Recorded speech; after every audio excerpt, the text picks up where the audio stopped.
जन सुराज की ओर से बेलागंज में मैथमेटिक्स के प्रोफेसर खिलाफत साहब जन सुराज के आधिकारिक कैंडिडेट होंगे और इमामगंज में जन सुराज की ओर से डॉक्टर जितेंद्र पासवान को उम्मीदवार बनाया गया है।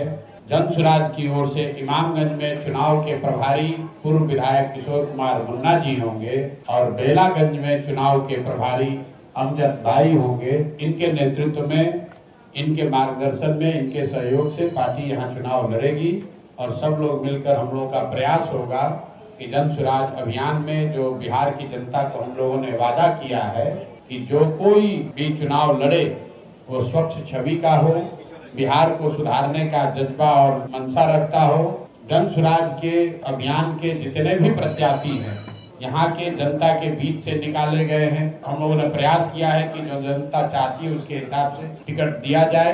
ये पटना में किसी कमरे में बैठकर उम्मीदवार नहीं तय किए गए हैं। कोई ये नहीं कह सकता है कि उसने 1 रुपया भी दिया हो उम्मीदवारी के लिए, कोई पैरवी नहीं। जिसको भी जनता ने चुना उसको हम लोगों ने अपना उम्मीदवार बनाने का प्रयास किया है।